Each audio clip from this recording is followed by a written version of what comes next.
कोल्हापूरच्या नामवंत डॉक्टरकडे मी होमिओपॅथी चालू केली.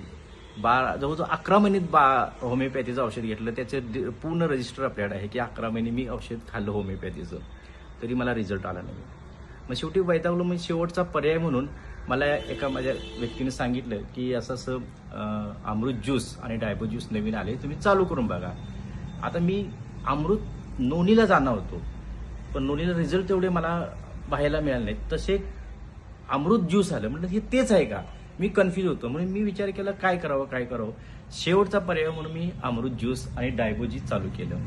आणि अमृत ज्यूस आणि डायबोजी, मी अमृत ज्यूस बरोबर 60 दिवस घेतलं आणि डायबोजी 45 दिवस घेतलं. आणि माझी शुगर चेक केली. 190ची शुगर जी होती माझी, जी शुगर अगोदरची होती, ती शुगर 137 मिलीग्राम डेसिलिटरवर आली. हा मला आलेला अनुभव होता. त्याचबरोबर माझ्या आईचं वय 70 वर्ष आहे. ती माझी गावामध्ये आई असते. तिचे 2 मणक्याचे ऑपरेशन झालेले होते. तर 2 मणक्याचे ऑपरेशन झालेले होते. आणि तिला आणखी एक आजार होता की हार्मोनल चेंजेसमुळं, जसं माणूस पावसातून भिजून आल्यानंतर आंघोळ केल्यानंतर कपडे कसे ओले होतात, असा तिला पावसाळ्यामध्ये असेल, हिवाळ्यामध्ये असेल आणि उन्हाळ्यामध्ये असा घाम यायचा तिला. तर तो घाम यायचा होता, तो आपोआप बंद झाला. लेडी लाईफ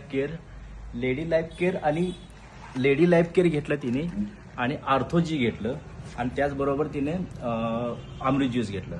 आता हा तिचा 3रा महिना आहे. बऱ्यापैकी तिच्या कंप्लेंट कमी झालेल्या आहेत. आणि आम्ही सर्वजण अमृत ज्यूस आणि लेडी लाईफ केअर, आर्थोजी आणि डायबोजी हे वापरून खुश आहोत.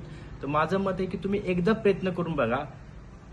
कारण काय, केमिकल, मी ऑलरेडी ह्या औषधामध्ये व्यवसायात काम करतो, मला माहिती आहे.